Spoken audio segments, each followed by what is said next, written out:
And we're back. 2020 is shaping up to be quite a year for horror, both big and small. It seems like every studio is doing their best to put out as much horror in front of their audiences as possible. This is great news for horror fans the world over. We've taken a look at horror movies coming out in 2020 already, but it's not hard to find more to get excited about. Hello horror heads, and welcome back to the Scariest channel on YouTube, Top 5 Scary Videos. I'm your horror host, Keegan Hughes, and today we are going to count down some more scary flicks in our top 5 horror movies coming out in 2020, part 2. Before we begin our countdown, make sure you hit that thumbs up and subscribe for more horrific cinematic madness. Let's get started. Kicking off our list at number 5, we have VFW.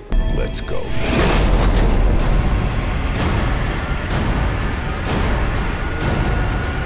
Yeah, this looks crazy. This little indie gem is getting praise across the board for being hyper-violent, fast-paced, and neon-drenched. Sounds like my kind of horror. By the looks of it, it kinda reminds me of Jeremy Saulnier's Green Room. That is very high praise. The plot takes us to future America, where a crazy addictive drug called hype has turned everyone into violent mutants jonesing for their next hit.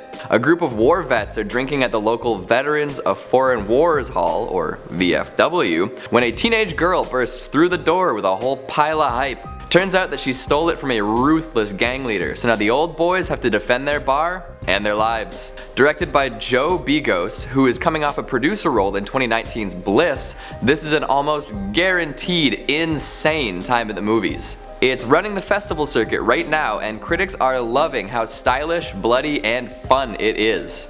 My favorite quote to date is in a Consequence of Sound review, where Mike Vanderbilt calls Begos a trash cinema auteur. That's the new holy grail for horror directors. Shot on 16mm and blending 80s horror, sci-fi, and action, this promises to be the splatterfest of your nostalgic nightmares.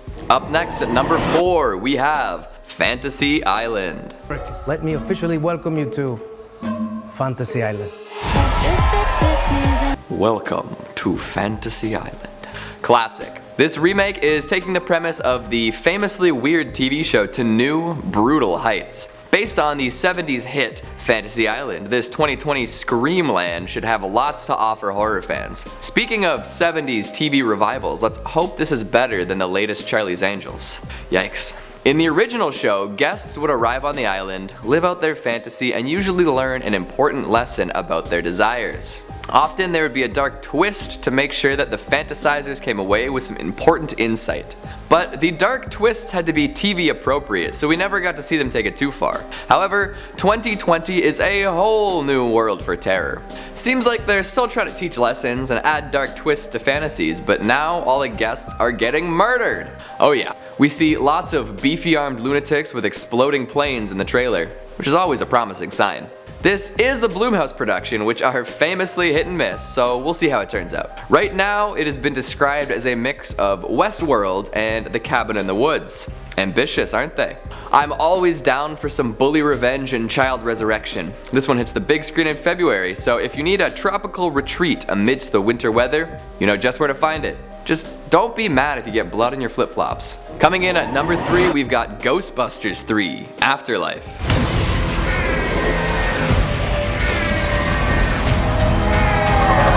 Who you gonna call indeed? The Spirit Police are back with even more ghost bustin'. And if you weren't the biggest fan of the 2016 edition, don't blow a gasket quite yet. This one is taking place in the same universe as the first two, just 30 years later. The original cast will reprise their roles, so you can expect a healthy dose of Bill Murray, Dan Aykroyd, Ernie Hudson, and Sigourney Weaver. To fill out the bill, we're also gonna see Finn Wolfhard, McKenna Grace, and Paul Rudd play some of the main characters. Finn Wolfhard's in like everything these days, huh? Cue the Paul Rudd, hey, look at us now memes. Afterlife focuses on a family that moves into a dilapidated old house in small town America. They live their newly rural lives, and the kids start to discover more about the town and the ghosts that may or may not inhabit it. After discovering some old ghost busting equipment hidden in their house, the kids start to unravel the mystery surrounding the Ghostbusters of years gone by.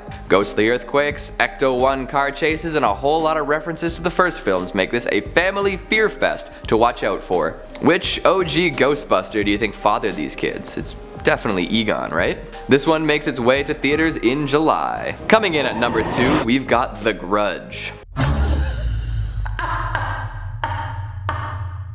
We get a Red Band trailer. Hallelujah! No punches pulled here, they have full R-rated permission to run wild, which is actually kinda odd considering the very restrained tone of the original Japanese film. But hey, I'm not one to complain about a movie being able to tackle some more adult themes. Bring on the blood. If you've seen the trailer, you know that it's weirdly similar to the It 2 trailer that came out earlier this year. We get a whole tense scene with an old woman freaking out a younger woman before we get hit with a barrage of action-packed clips. Chopping fingers like carrots? Check. Hacksaw to the neck? Check. Spooky shower scene? Check, check. All in all, it seems like it could be a whole lot of bloody fun. With Sam Raimi back on board as a producer, there are only good things to expect here. I just want to know how they'll reimagine the classic Grudge plot. It won't be hard to take the curse in a new direction. As the title implies, the curse is born from a grudge and spreads like revenge. An eye for an eye, right? This means that it could exist in the same universe as the original American remake and just follow a different path with the spreading curse.